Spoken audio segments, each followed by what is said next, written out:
নমস্কাৰ এই মুহূৰ্তত আহি পৰিছে খন্দিয়াৰ কেইবাটাও গুৰুত্বপূৰ্ণ খবৰ আজি 16 মাৰ্চ অসমৰ লগতে ভাৰতৰ বিভিন্ন প্ৰান্তৰ পৰা খন্দিয়াৰ কেইবাটাও খবৰ একেলগে যুগুতোৱা হৈছে এই মুহূৰ্তত জনাই আছো খন্দিয়াৰ গুৰুত্বপূৰ্ণ খবৰ ৰাজ্যসভাৰ নিৰ্বাচনৰ ভোটদান চলি থকাৰ মাজতেই বিহাৰ কংগ্ৰেছৰ তিনিগৰাকী বিধায়ক নিৰুদ্দেশ হৈ পৰিছে বিধায়ক মনোজ বিশ্বাস সুৰেন্দ্ৰ প্ৰসাদ ফয়সাল ৰহমান ভোটদানৰ বাবে উপস্থিত হোৱা নাই ইফালে বিহাৰৰ পাঁচোখন ৰাজ্যসভাৰ আসন জয়ী হ'বলৈ এনডিএ তিনিটা ভোট লগাকৈ বিশেষ চৰ্চা অব্যাহত আছে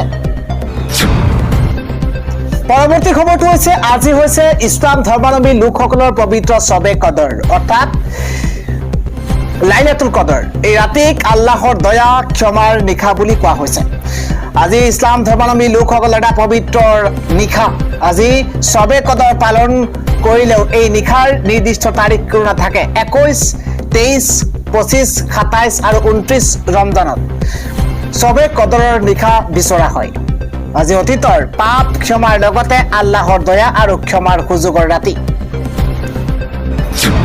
আন এটা খবৰ হৈছে আমাক লাট মাৰিলেও গৌৰৱ গগৈৰ বাবে যোৰহাটত প্ৰাৰ্থী থিয় নকৰাও আমি গৌৰৱ গগৈ বিধানসভালৈ অহাটো মই বিচাৰো গৌৰৱ গগৈৰ বাবে পদ প্ৰশস্ত কৰিছে অখিল গগৈয়ে জনাইছো পৰৱৰ্তী খবৰ মই মোৰ ভৱিষ্যতবাণীত অটল আছো প্ৰদ্যুৎ বৰদলৈ বেছি দিন কংগ্ৰেছত থাকিব নোৱাৰে প্ৰদ্যুৎ বৰদলৈৰ সৈতে যি কেইজন মানুহে ভয়ংকৰ কাণ্ড কৰিব খুজিছিল সেইসকলক দলৰ সভাপতিয়ে গামোচা পিন্ধাই দিলে প্ৰদ্যুৎ বৰদলৈৰ বিদ্ৰোহ সন্দৰ্ভত এইদৰে মন্তব্য কৰিছে মুখ্যমন্ত্ৰী হিমন্ত বিশ্ব শৰ্মাই আন এটা খবৰ হৈছে বেংক একাউণ্ট খুলি গ'ল বন্ধ হৈ থকা কোম্পানী খুলি গ'ল তেওঁলোকক জামিন দি ৰাস্তালৈ উলিয়াই আনক তাৰ পিছত কি হয় দেখা যাব আজি যি জুবিন ক্ষেত্ৰ এলাগি হৈ পৰি আছে সেই জুবিন ক্ষেত্ৰক গোটেই পৃথিৱীয়ে চাই আছে জুবিন গাৰ্গ নোহোৱা হলেও জুবিন গাৰ্গ নোহোৱা হওঁতে বিশ্ব ৰেকৰ্ড গঢ়ি গৈছিল আৰু আজি সেই জুবিন গাৰ্গৰ শেষ ঠিকনাৰ কি পৰিস্থিতি হৈছে জুবিন গাৰ্গৰ ছমহীয়া তিথিত কাৰ বিৰুদ্ধে ক্ষোভিত হৈ পৰিছে সহ বাদ্যযন্ত্ৰী পাৰ্থ প্ৰতিম গোস্বামী পৰৱৰ্তী খবৰটো হৈছে 2029ত বিজেপিত যোগদান কৰিব প্ৰদ্যুৎ বৰদলৈয়ে 2029ত বিজেপিত যোগদান কৰিব প্ৰদ্যুৎ বৰদলৈয়ে পুনৰ ভৱিষ্যতবাণী দিছে মুখ্যমন্ত্ৰী হিমন্ত বিশ্ব শৰ্মাই এই মুহূৰ্তৰ ডাঙৰ খবৰ প্ৰদ্যুৎ বৰদলৈ বিজেপিত যোগদান কৰাটো এক প্ৰকাৰ নিশ্চিত কংগ্ৰেছত আৰু এজনো হিন্দু নেতা নাথাকে 2030 চনৰ ভিতৰত হিন্দু শূন্য হৈ পৰিব কংগ্ৰেছ এজনো হিন্দু মানুহ কংগ্ৰেছত নাথাকে বুলি মন্তব্য কৰিছে মুখ্যমন্ত্ৰী হিমন্ত বিশ্ব শৰ্মাই কংগ্ৰেছত হিন্দু থকা পৰিৱেশ আৰু নাই কংগ্ৰেছৰ পৰিৱেশ খুব বেয়া এইদৰে মন্তব্য কৰিছে গৌৰৱ গগৈ চিন্তাধাৰা বেলেগ গৌৰৱ গগৈয়ে বেলেগ চিন্তাধাৰা কৰিছে ৰাইজৰ সৈতে সম্পৰ্ক নাই গৌৰৱ গগৈৰ বিৰুদ্ধে সকলো নেতা অসন্তুষ্ট হৈছে এই মন্তব্য কৰিছে মুখ্যমন্ত্ৰী হিমন্ত বিশ্ব শৰ্মাই জনাইছো পৰৱৰ্তী খবৰ গৌৰৱ গগৈৰ বাবে থান বান হৈ পৰিছে কংগ্ৰেছ গৌৰৱ গগৈৰ বিৰুদ্ধে মুকলি বিদ্ৰোহ প্ৰদ্যুৎ বৰদলৈ এই মুহূৰ্তত এটা পলিটিকেল ডাঙৰ খবৰ গৌৰৱ গগৈৰ বিৰুদ্ধে মুকলি বিদ্ৰোহ আৰম্ভ হৈছে গৌৰৱ হটাও কংগ্ৰেছ বচাও শ্লোগান এইবাৰ কংগ্ৰেছৰ মাজতে আৰম্ভ হৈছে বহা যুঁজ গৌৰৱ গগৈৰ বাবে থান বান হৈ পৰিছে কংগ্ৰেছ গৌৰৱ গগৈৰ বিৰুদ্ধে ইজনৰ পিছত আনজন নেতাই বিক্ষোভগাৰ গৌৰৱ গগৈৰ বিৰুদ্ধে মুকলি বিদ্ৰোহ সাংসদ প্ৰদ্যুৎ বৰদলৈ গৌৰৱ গগৈৰ বিৰুদ্ধে মুকলি বিদ্ৰোহ কংগ্ৰেছ নেতা নৱ তালুকদাৰৰো গৌৰৱ গগৈৰ বিৰুদ্ধে মুকলি বিদ্ৰোহ নৱ তালুকদাৰৰো গৌৰৱ গগৈৰ বিৰুদ্ধে হাই কমাণ্ডক দিয়া হ'ব অভিযোগ ইতিমধ্যে বিস্ফোৰক পত্ৰ প্ৰেৰণ কৰিছে প্ৰদ্যুৎ বৰদলৈয়ে ইয়াৰ মাজতে ডাঙৰ মন্তব্য মুখ্যমন্ত্ৰী হিমন্ত বিশ্ব শৰ্মাৰ পলিটিকেল খবৰ বিজেপি নে কংগ্ৰেছ এইবাৰ অসমত কোনে গঠন কৰিব পৰৱৰ্তী চৰকাৰ আপোনাৰ মতামত কমেন্টৰ জৰিয়তে জনাওক এই মুহূৰ্তত বিগ পলিটিকেল ডাঙৰ খবৰ অসমত কোনে গঠন কৰিব পৰৱৰ্তী চৰকাৰ আপোনাৰ মতামত কমেন্টৰ জৰিয়তে জনাব পাৰে বিজেপি মিত্ৰজোঁট নে কংগ্ৰেছ মিত্ৰজোঁট কাৰ চৰকাৰ হ'ব কাৰ শক্তি কিমান কাৰ শক্তি আটাইতকৈ বেছি কাৰ নেতৃত্বত হ'ব নতুন চৰকাৰ এই মুহূৰ্তত ডাঙৰ খবৰ 9 এপ্ৰিলত জনতাই দিব ৰায়দান নিৰ্বাচনৰ পূৰ্বে প্ৰকাশ পাইছে অপিনিয়ন পোল অসমৰ নিৰ্বাচনক লৈ অপিনিয়ন পোল প্ৰকাশ পাইছে মেট্ৰিক্স IANSৰ অপিনিয়ন পোল কি আছে এই অপিনিয়ন পোলত বিজেপি মিত্ৰজোঁটক দিয়া হৈছে 96 পৰা 98খন আসন কংগ্ৰেছ মিত্ৰজোঁটক দিয়া হৈছে 26ৰ পৰা 28খন আসন UDFক দিয়া হৈছে 1ৰ পৰা 5খন আসন অন্যান্যক দিয়া হৈছে 1ৰ পৰা 3খন আসন ইপিনে এইবাৰ ভোট শ্বেয়াৰ বৃদ্ধি পাব বিজেপি মিত্ৰজোঁটৰ 43ৰ পৰা 44% ভোট শ্বেয়াৰ বৃদ্ধি পাব বিজেপি মিত্ৰজোঁটৰ কংগ্ৰেছৰ ভোট শ্বেয়াৰ বৃদ্ধি হ'ব 39ৰ পৰা 40% অন্যান্যৰ ভোট শ্বেয়াৰ 18ৰ পৰা 20% বিজেপি আৰু কংগ্ৰেছৰ ভোট শ্বেয়াৰৰ ব্যৱধান যথেষ্ট কম অসমত কোনে গঠন কৰিব পৰৱৰ্তী চৰকাৰ ইতিমধ্যে এক্সিট পোল ক্ষমা কৰিব অপিনিয়ন পোলত প্ৰকাশ পাইছে এই তথ্য আৰু খবৰ হৈছে বাংলাদেশৰ নতুন প্ৰধানমন্ত্ৰী তাৰিক ৰহমানৰ নতুন আঁচনি উদ্বোধন বাংলাদেশৰ মন্দিৰৰ পুৰোহিতসকলে লাভ কৰিব 5,000 টকাকৈ দৰমহা মন্দিৰৰ তত্ত্বাৱধায়কসকলে লাভ কৰিব 3,000 টকাকৈ দৰমহা সমান্তৰালকৈ মছজিদৰ ইমামসকলে লাভ কৰিব 5,000 টকাকৈ দৰমহা মুয়াজ্জিনে লাভ কৰিব 3,000 টকাকৈ দৰমহা ঠিক তেনেদৰে বৌদ্ধ মঠৰ মুৰব্বী সহায়কাৰী গীৰ্জাৰ পুৰোহিত সহকাৰী পুৰোহিতসকলে লাভ কৰিব 5,000 আৰু 3,000 টকাকৈ দৰমহা পৰৱৰ্তী খবৰটো হৈছে এইবাৰ ডবকাত এক অপ্ৰীতিকৰ কাণ্ড সংঘটিত হৈছে ডবকাৰ কংগ্ৰেছ কাৰ্যালয় ভাঙি লণ্ডভণ্ড কৰিছে ক্ষুব্ধ দলীয় কৰ্মী সমৰ্থকে এমতৰ ডাঙৰ খবৰ কংগ্ৰেছৰ কাৰ্যালয় ভাঙি লণ্ডভণ্ড কৰা হৈছে কংগ্ৰেছৰ নেতা ৰেহানুদ্দিনক দলে টিকট প্ৰদান নকৰাত এতিয়া উত্তপ্ত পৰিস্থিতিৰ সৃষ্টি হৈছে এদৰে ভাঙি চুৰমাৰ কৰা হৈছে দলীয় কৰ্মী সমৰ্থকসকলে কাৰ্যালয় ভাঙি চুৰমাৰ কৰিছে কিয়নো কংগ্ৰেছ নেতা ৰেহান উদ্দিনক দলে টিকট প্ৰদান নকৰাত এইদৰে উত্তপ্ত পৰিস্থিতিৰ সৃষ্টি হৈছে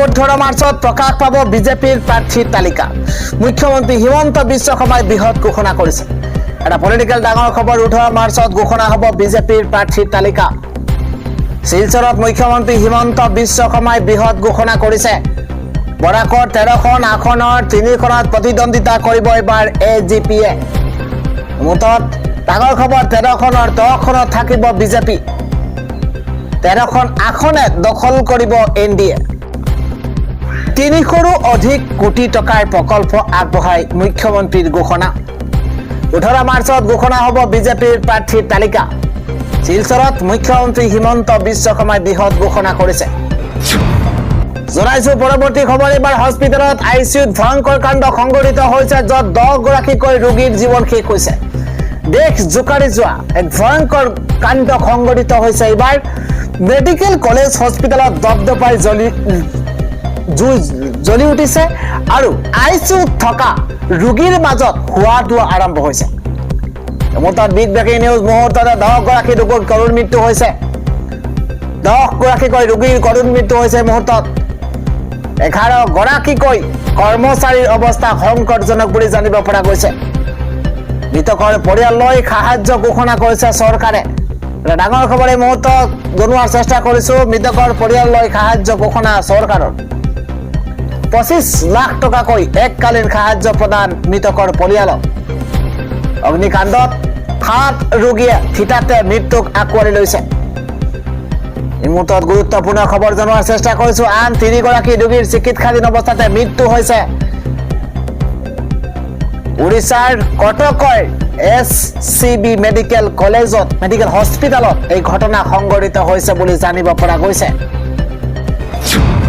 আন এটা খবৰ মুখ্যমন্ত্ৰী হিমন্ত বিশ্ব শৰ্মাক ৰঙা চকু কোন কুখ্যাত ব্যক্তিৰ ছত্ৰছায়াত চলিছে বৃহৎ সিন্ডিকেট ৰাজ মুহূৰ্তত ডাঙৰ খবৰ মুখ্যমন্ত্ৰী হিমন্ত বিশ্ব শৰ্মাক কেৰেপ নকৰি চলিছে সিন্ডিকেট ৰাজ এফালে মুখ্যমন্ত্ৰী দিনে ৰাতিয়ে ব্যস্ত দুৰ্নীতিমুক্ত অসম নিৰ্মাণত আৰু আনফালে প্ৰভাৱশালী ব্যক্তিৰ নেপথ্যত চলিছে সিন্ডিকেট ৰাজ। কাৰ ছত্ৰছায়াত ৰাজ্যত চলিছে সিন্ডিকেটৰ বজাৰ। শেহতীয়াকৈ পোহৰলৈ আহিছে শিলৰ বৃহৎ সিন্ডিকেট। সোণাইহাট আন্তঃৰাষ্ট্ৰীয় বাণিজ্য কেন্দ্ৰত চলিছে শিলৰ বৃহৎ সিন্ডিকেট। সিন্ডিকেটৰ সৈতে ধুবুৰী জিলা পৰিবহণ বিষয়া জড়িত থকাৰ অভিযোগ উত্থাপন হৈছে। ধুবুৰীৰ দ্বিতীয় দিব্যজ্যোতি কাৰ্যীৰ বিৰুদ্ধে ভয়ংকৰ অভিযোগ উত্থাপন হৈছে।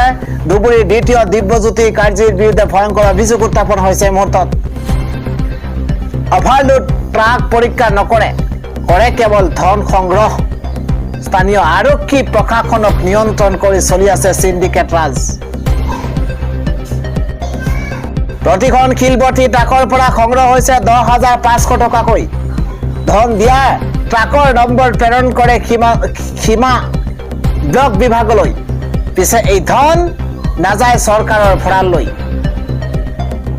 এই ধন যায় কেৱল নিজৰ ঘৰলৈ। কোটি কোটি টকা সংগ্ৰহ কৰি গৰম কৰিছে পকেট।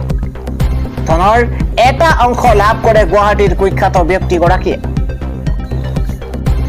পৰৱৰ্তী খবৰটো হৈছে কামপুৰত বতৰে কাল ৰূপ ধাৰণ কৰিছে। এইবাৰ বৰষুণ নহয়, শিলাবৃষ্টি হৈছে। প্ৰচণ্ড শিলাবৃষ্টিত ভয়ংকৰ ৰূপ ধাৰণ কৰিছে এইবাৰ কামপুৰত। ডাঙৰ খবৰ, শিলাবৃষ্টিত হাহাকাৰ পৰিস্থিতি এইবাৰ কামপুৰত। ভয়ংকৰ ৰূপ লৈছে বতৰে। এই মুহূৰ্তত ডাঙৰ খবৰ, ভয়ংকৰ ৰূপ ধাৰণ কৰিছে ধুমুহা বৰষুণৰ তাণ্ডৱ বিলাক। হাহাকাৰ ৰাইজৰ মাজত। ধুমুহা বৰষুণৰ তাণ্ডৱ বিলাত হাহাকাৰ এইবাৰ ৰাইজ। বিধ্বস্ত হৈ পৰিছে, বিস্তৰ ক্ষতিসাধন হৈছে কেইবাটাও বাসগৃহত। এফালে ধুমুহা বৰষুণ আৰু আনফালে শিলাবৃষ্টি। হাই এলাৰ্ট জাৰি কৰিছে বতৰ বিজ্ঞান কেন্দ্ৰই। কামপুৰৰ লগতে ৰাজ্যৰ ভিন্ন প্ৰান্তত বতাহ বৰষুণ আৰম্ভ হৈছে। কামপুৰৰ লগতে ভিন্ন প্ৰান্তত এতিয়া বতৰে কাল ৰূপ ধাৰণ কৰিছে। আপোনাৰ অঞ্চলত বতৰ কেনেকুৱা সেই আমাৰ কমেণ্টৰ জৰিয়তে জনাওক। পৰৱৰ্তী খবৰটো হৈছে জুবিন হত্যাকাৰীক জেলৰ পৰা উলিয়াই দিয়ক। জুবিন গাৰ্গৰ হত্যাকাৰীক জেলৰ পৰা উলিয়াই দিয়ক। এই মুহূৰ্তত ডাঙৰ খবৰ, ৰাস্তালৈ উলিয়াই আনক জুবিনৰ হত্যাকাৰীক। বেংক একাউণ্ট খুলি গ'ল, বন্ধ হৈ থকা কোম্পানীও খুলি গ'ল, কেৱল জামিন বাকী আছে, সেয়াও দি দিয়ক। কেৱল জামিনহে বাকী আছে, সকলো শেষ। তাৰ পিছত কি হয় দেখা যাব। এইদৰে মন্তব্য। আজি জুবিন ক্ষেত্ৰ এলাগী হৈ পৰি আছে। জুবিন ক্ষেত্ৰ এলাগী হৈ পৰি আছে, কিন্তু সেই জুবিন ক্ষেত্ৰক গোটেই পৃথিৱীয়ে চাই আছে। জুবিন গাৰ্গ দুখুৱা হওঁতেই বিশ্ব ৰেকৰ্ড গঢ়ি গৈছিল, কিন্তু আজি সেই জুবিন গাৰ্গৰ শেষ ঠিকনাৰ কি পৰিস্থিতি সৃষ্টি হৈছে। আন এটা খবৰ হৈছে অসমৰ স্বাস্থ্য বাজেটৰ পৰা বছৰি 150 কোটি টকা আত্মসাৎ কৰিছে কংগ্ৰেছে। গৃহমন্ত্ৰী অমিত শ্বাহে উদঙালে হিমন্ত বিশ্ব শৰ্মাৰ দুৰ্নীতি। এই মুহূৰ্তত ডাঙৰ খবৰ জনোৱাৰ চেষ্টা কৰিছো। কেন্দ্ৰীয় গৃহমন্ত্ৰী অমিত শ্বাহে পুনৰবাৰ নিৰ্বাচনমুখী অসমত লক্ষ্য কৰি লৈছে কংগ্ৰেছক। দেওবাৰে তেওঁ গুৱাহাটীত অভিযোগ কৰে যে অসমত কংগ্ৰেছৰ শাসনকালত প্ৰতি বছৰে স্বাস্থ্য খণ্ডৰ বাজেটৰ পৰা প্ৰায় 150 কোটি টকা আত্মসাৎ কৰা হৈছিল। ইয়াৰ পূৰ্বে অমিত শ্বাহে অনুপ্ৰৱেশৰ বিষয়ত কংগ্ৰেছক লক্ষ্য কৰি লৈছিল। নিৰ্বাচনৰ দিন ঘোষণাৰ মাত্ৰ কেইঘণ্টামান পূৰ্বে দেওবাৰে কেন্দ্ৰীয় গৃহমন্ত্ৰী অমিত শ্বাহে পুনৰ চৰকাৰী অনুষ্ঠানত অনুপ্ৰৱেশৰ বিষয়টো উত্থাপন কৰিছে। তেওঁ অভিযোগ কৰে যে কংগ্ৰেছ দলে অনুপ্ৰৱেশকাৰীক বৈধ, আনুষ্ঠানিক আৰু স্বাভাৱিক কৰি তুলিছে। দেওবাৰে অমিত শ্বাহে গুৱাহাটীত প্ৰায় 2,029 কোটি টকাৰ বিভিন্ন স্বাস্থ্য প্ৰকল্পৰ উদ্বোধন আৰু আধাৰশিলা স্থাপন কৰিছে। তেওঁ গুৱাহাটীত নৱনিৰ্মিত প্ৰাগজ্যোতিষপুৰ চিকিৎসা মহাবিদ্যালয় আৰু হস্পিটেল উদ্বোধন কৰিছে। ইয়াৰ সমান্তৰালকৈ কংগ্ৰেছৰ দিনত স্বাস্থ্য খণ্ডতো ব্যাপক দুৰ্নীতি সংঘটিত হোৱাৰ অভিযোগ উত্থাপন কৰিছে। কেন্দ্ৰীয় গৃহমন্ত্ৰীগৰাকীয়ে দাবী কৰে যে কংগ্ৰেছে প্ৰতি বছৰে অসমৰ স্বাস্থ্য বাজেটৰ পৰা 150 কোটি টকা আত্মসাৎ কৰি আহিছে। তেওঁ দাবী কৰে যে 2001 চনৰ পৰা 2016 চনলৈ কংগ্ৰেছৰ ক্ষমতাত থকা অসমৰ সময়ত ক্ষমতাত থকাৰ সময়ত অসমৰ স্বাস্থ্য ব্যৱস্থা সম্পূৰ্ণৰূপে ভাঙি পৰিছিল।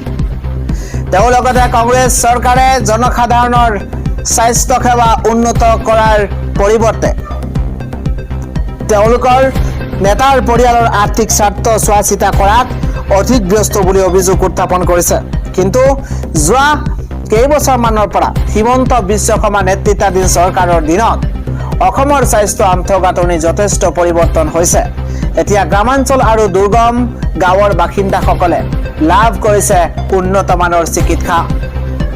একেৰাহে তৃতীয়বাৰৰ বাবে বিজেপিয়ে অসমত চৰকাৰ গঠন কৰিবলৈ ওলাইছে বুলি নিশ্চিত অমিত শ্বাহ। কেন্দ্ৰীয় গৃহমন্ত্ৰীগৰাকীৰ এই ভাষণৰ পাছতে বিভিন্ন মহলত বিষয়টোক লৈ সৰব চৰ্চা। বিশেষকৈ কংগ্ৰেছৰ শাসনকালত প্ৰতি বছৰে স্বাস্থ্য খণ্ডৰ বাজেটৰ পৰা 150 কোটি টকা আত্মসাৎ কৰা হৈছিল বুলি কোৱা কথাটোত বিভিন্নজনে প্ৰতিক্ৰিয়া প্ৰকাশ কৰিছে। উল্লেখযোগ্য যে অসমত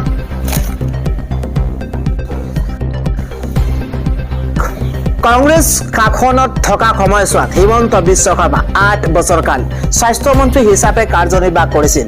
2006 চনৰ পৰা 2014 চনলৈ হিমন্ত বিশ্ব শৰ্মা অসমৰ স্বাস্থ্যমন্ত্ৰী আছিল। বিভিন্ন সচেতন মহলৰ প্ৰস্তুত হৈছে অমিত শ্বাহে কোৱাৰ দৰে যদি কংগ্ৰেছে বছৰি 150 কোটি টকা আত্মসাৎ কৰিছে তেন্তে নিজৰ 8 বছৰীয়া কাৰ্যকালত হিমন্ত বিশ্ব শৰ্মাও সেই দুৰ্নীতিৰ অংশীদাৰ আছিল। সেইমতে হিমন্ত বিশ্ব শৰ্মাৰ স্বাস্থ্যমন্ত্ৰী থকা কালত 1200 কোটি টকাৰ দুৰ্নীতি সংঘটিত হৈছিল। কংগ্ৰেছৰ দুৰ্নীতি উদঙাবলৈ গৈ এইদৰে অমিত শ্বাহে মুখ্যমন্ত্ৰী হিমন্ত বিশ্ব শৰ্মাৰ দুৰ্নীতিকে উদঙালে বুলি সৰব চৰ্চা চলিছে। কংগ্ৰেছৰ দুৰ্নীতি উদঙাবলৈ গৈ এইবাৰ অমিত শ্বাহে মুখ্যমন্ত্ৰী হিমন্ত বিশ্ব শৰ্মাৰ দুৰ্নীতিকে উদঙালে বুলি এইদৰে চৰ্চা অব্যাহত আছে।